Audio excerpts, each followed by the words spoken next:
Bonjour à tous. En esta comunicación les voy a hablar de cómo enseñar la creación literaria en clase de lengua francesa en la universidad. He dividido esta comunicación en 6 partes y sin más demora vamos a empezar por la primera parte, que sería la presentación del proyecto y mi presentación. Me llamo Adeline Ouzé, soy ayudante en la Universidad de León y formo parte de 3 grupos o proyectos de investigación.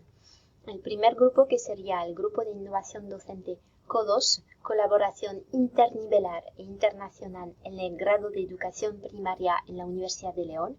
El segundo, el proyecto Multiclil, el multilingüismo y el aprendizaje integrado de lenguas, herramientas estratégicas y metodológicas en el entorno escolar. Y el último, el grupo de narrativa, diseño y arte de la Asociación de Red de Investigadores de Juegos de Rol. Estoy desarrollando una tesis actualmente sobre cómo enseñar un idioma extranjero mediante juegos de rol narrativo. Este curso es el segundo curso de mi tesis y es el tercer año que estoy dando clase a unos estudiantes de segundo curso de Filología Moderna Inglés en una asignatura titulada Lengua Francesa 3, más o menos de nivel B1. Es el tercer año consecutivo que noto que los estudiantes, a la hora de realizar una producción de carácter creativo, carecen muchísimo de originalidad y caen en trivialidades descriptivas. Por lo tanto, este año hemos decidido enfocar la clase como un enfoque más literario. Mis objetivos eran los siguientes. No quería que decayera la comunicación entre pares en el aula, por mucho que viéramos teoría, no quería que fuera una clase expositiva. Segundo, que no tuvieran la sensación de repetición de contenido, porque si estamos hablando de descripción literaria o de creación literaria, estamos hablando de descripción de personaje, por ejemplo, y no quería volver a ver el léxico que ya habían estudiado años anteriores. Y por último, que consiguieran producir un contenido original. Vamos a ver a lo largo de esta comunicación si se ha conseguido. Primero, el aprendizaje cooperativo, mediante una metodología de Aronson llamada Jigsaw Classroom. Tenían los estudiantes un artículo dividido en diferentes partes. Cada grupo tenía que encargarse de una parte. El primer grupo tenía que aprender a explicar cómo describir la cara de un personaje. El segundo grupo, cómo describir el cuerpo. El tercer grupo, el carácter. El cuarto, el oficio y las costumbres de vida de un personaje. El quinto grupo, el pasado del personaje. Y por último, cómo realizar unas figuras retóricas en francés. Después de haberse asegurado de que cada miembro del grupo era capaz de exponerlo o de explicarlo, tenían que reunirse en grupos temáticos con diferentes temáticas. El estudiante naranja tenía que explicar cómo describir la cara, el estudiante azul cómo describir o cómo realizar unas figuras retóricas. Mis objetivos eran principalmente 4. Crear responsabilidad de aprendizaje entre los alumnos. Tenían que asegurarse cada uno de que eran capaces de entender y de explicar a los demás su teoría. Después, organizarse. Cómo realizar o cómo completar la diapositiva que tenían y qué decir mientras tanto. Luego, esto evidentemente enmarcado en un aprendizaje cooperativo. Y por último nos permitía enseñar la teoría de la descripción de personajes. Tenemos aquí 2 ejemplos de producciones de estudiantes. El primer ejemplo, tenemos palabras en cursivas, son palabras que no han sido corregidas por el alumno.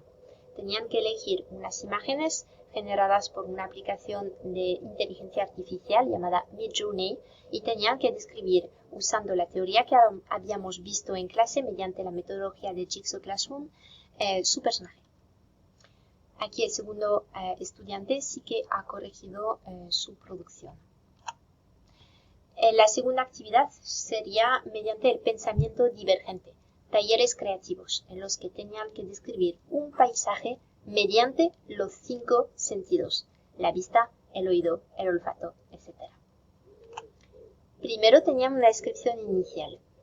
Tenían que elegir unas imágenes o una imagen y realizar una descripción. Después, gracias a una lista de vocabulario y de actividades, hemos dividido las actividades en 5, una para cada sentido, y la primera actividad, por ejemplo, el olfato, tenían que realizar unos ejercicios estructurales para empezar a entender e integrar el vocabulario. Después, ejercicios creativos en los que tenían que reinvertir, podríamos decirlo así, el vocabulario estudiado anteriormente en los ejercicios estructurales, también escrito. Después tenían que practicar el léxico. Hemos usado para ello una actividad de tabú de los 5 sentidos, en la que tenían que hacer adivinar vocabulario a sus compañeros. Después actividades con estímulos sensoriales. Si seguimos con el ejemplo del olfato, tenían unos frascos con diferentes olores. Tenían que oler y después describir lo que les evocaba este olor. Y por último, pues una descripción final en la que tenían que volver a coger su descripción inicial y modificarla, incluyendo lo que habíamos estudiado en estos diferentes talleres. Los objetivos eran los siguientes: crear la reflexión del alumnado, cómo escribir y qué describir. Evidentemente esto implica el pensamiento divergente. No todo es lo que parece. No, un paisaje de montaña no solo es la vista, sino también el olor, el oído, el tacto, ¿por qué no? Después la originalidad, desarrollar originalidad. Y por último, la intercreatividad, mediante, entre otras cosas, la inteligencia colectiva. Este es un ejemplo de un estudiante que ha realizado el pretest, la descripción inicial, y podemos notar que solo hay descripción de vista. Después de haber cogido esta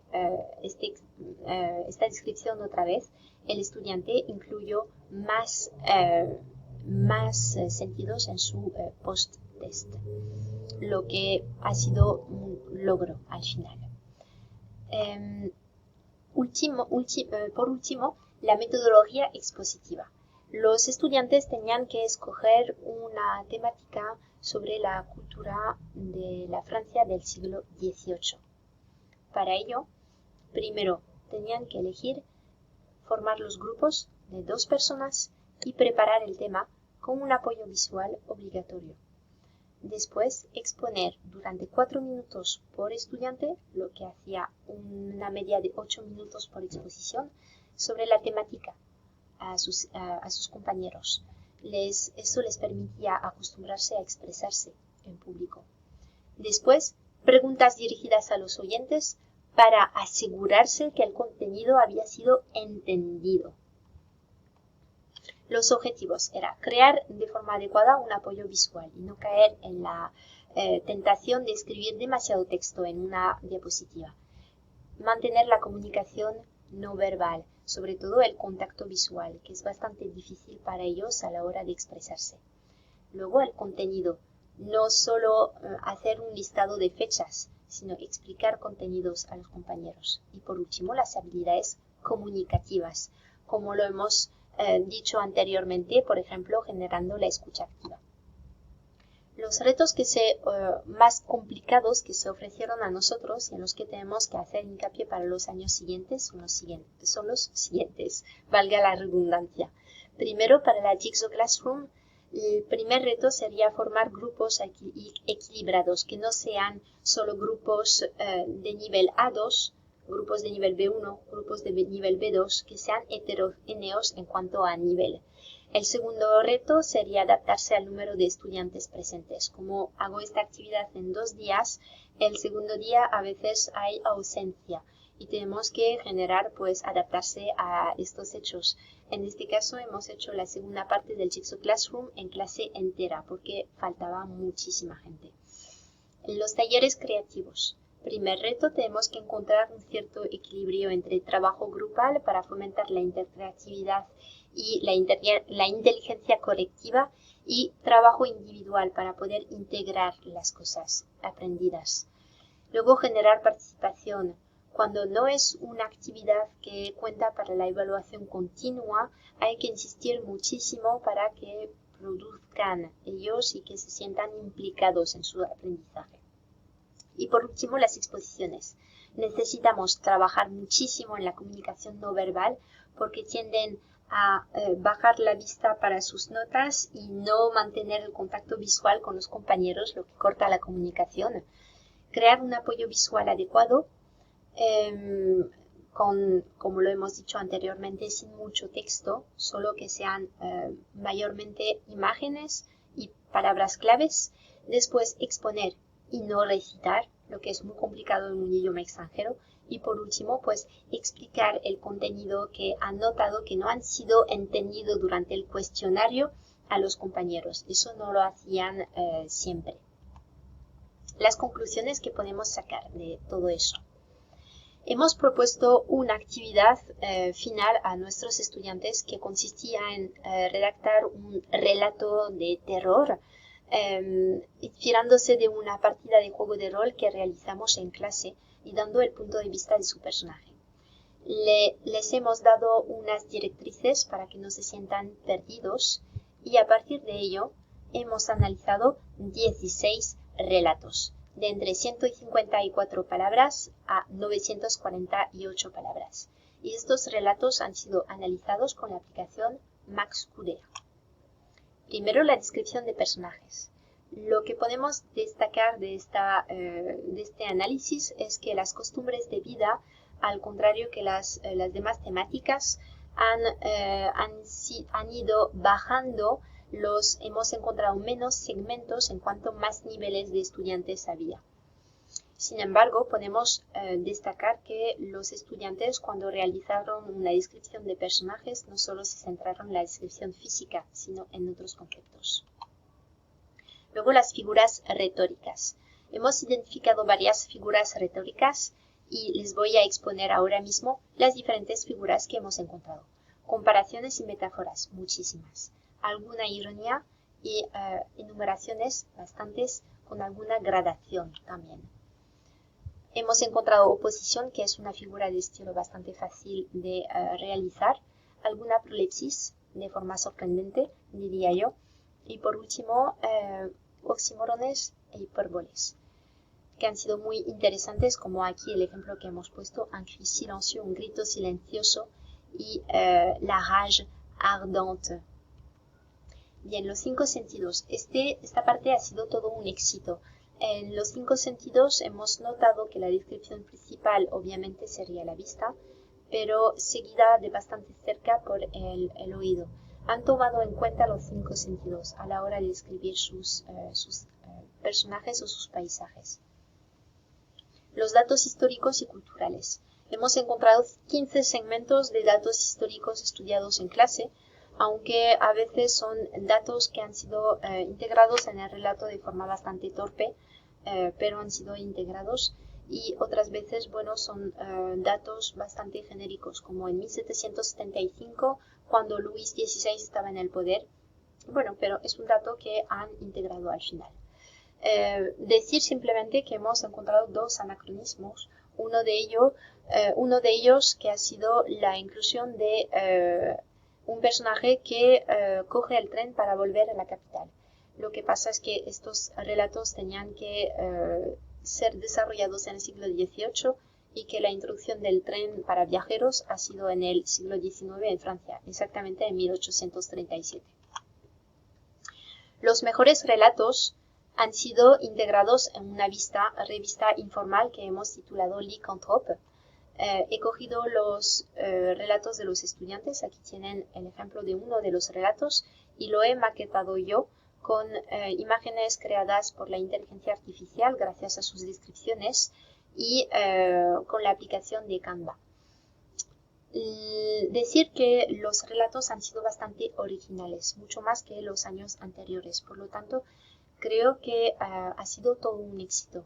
lo que implicó también la motivación por parte de los estudiantes. Muchísimas gracias por ver el video. Les dejo una pequeña bibliografía y encantada de contestar a sus preguntas.